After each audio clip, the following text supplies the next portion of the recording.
It's our human nature to believe that abusive people must, in some way, feel remorse for what they did to us, especially if they happen to be your parents. It's also our nature to need that acknowledgement for them to say, yes, I hurt you, I was negligent, I was wrong.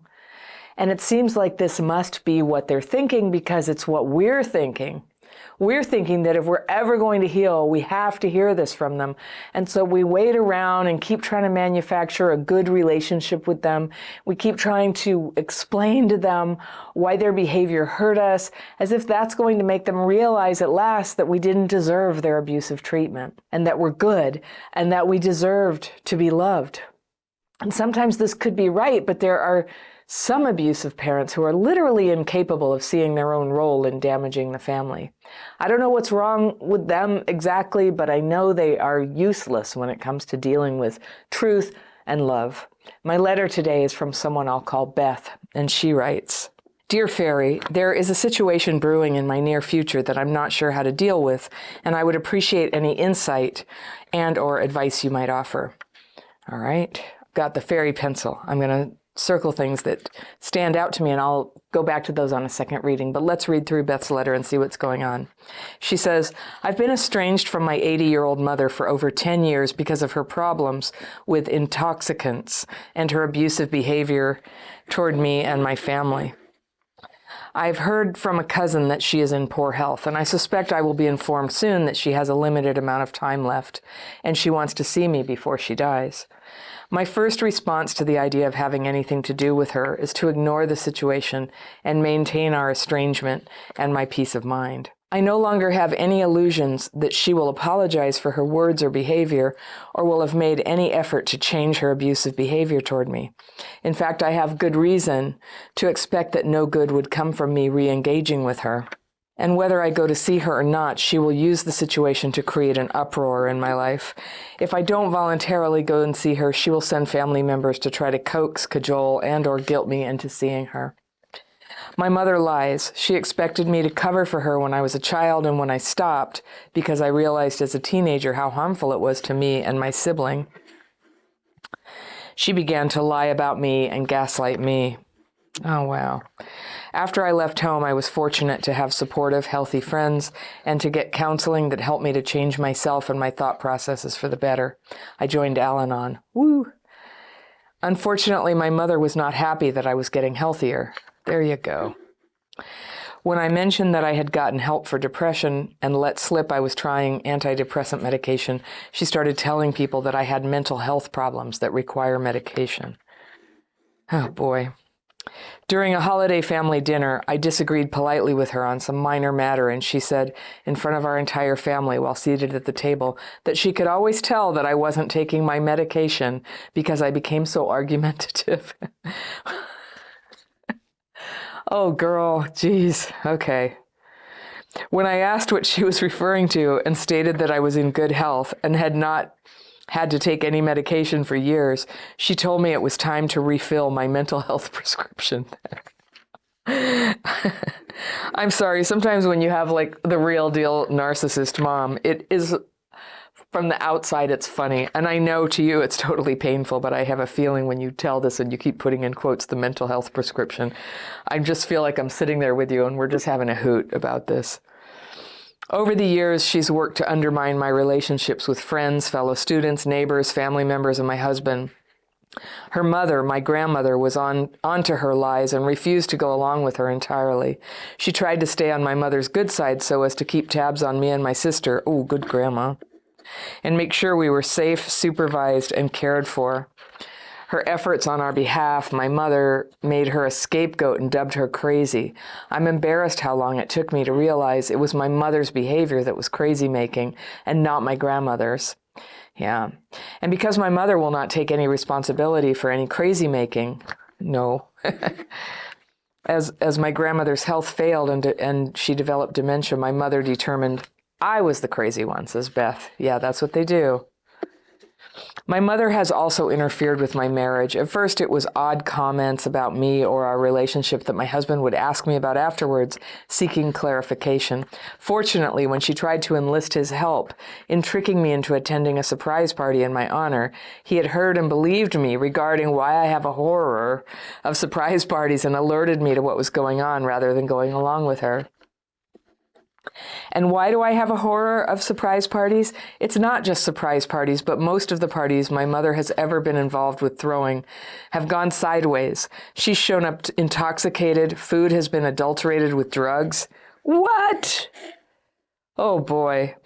People have left intoxicated and had car accidents. She's acted and spoken to and about me in ways meant to embarrass me. And on one particularly memorable birthday, while I was a teenager living at home, she offered to help me prepare food for my first dinner party to celebrate my birthday, which I carefully planned for a couple of weeks in advance and bought all the ingredients for with my allowance. And she showed up just before all the other guests arrived with beer on her breath, telling me a friend had really needed to talk to her after work. After thinking hard on the matter for several years, which included speaking with counselors, my Al-Anon sponsor, and intensive journaling, I wrote her a letter and was very clear that I did not want to have anything to do with her any longer, and why. I was tired of being lied to, lied about, and expected to lie to cover up for her lies.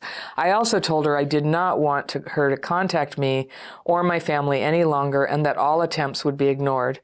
She didn't call, but for a couple years she sent letters, cards, and packages that were discarded and donated. I had a trusted friend who knew my family situation read the notes and asked her to let me know if my mother apologized or mentioned getting help. But she never did. One of my aunties offered to broker peace after a couple years, but I explained what had been going on and she agreed to respect my estrangement from my mother. For about 5 years, I had peace. Shortly after the pandemic lockdown was declared, my husband received an email signed by my stepfather. In 2 sentences, he pointed out the world had changed and asked if it was time for me to start interacting with my mother again. I suspected that the email was actually from my mother. I'm sorry I find her so entertaining. I know it's terrible for you, but gosh, you help me kind of see. You know, like sometimes we need each other to describe what it's like to just go, yes, that is what it's like, and to just get clear about it. But yeah. So you suspected it was actually from your mother, and after consultations with your husband and Al-Anon sponsor, I wrote back, "Thank you, but no thank you. I wish nothing but the best for you and our loved ones." The response to my answer made it glaringly obvious from the provocative language used that the email writer was my mother, not my stepfather, and she was angry I was not going to re-engage with her. I did not respond to her or her emotional baiting. I would not have responded to the original email at all, except that I had always had a good relationship with my stepfather until the estrangement from my mother. And on the off chance he was the email writer, I wanted to let him know that nothing had changed. I still loved him and wanted nothing but the best for him and our loved ones.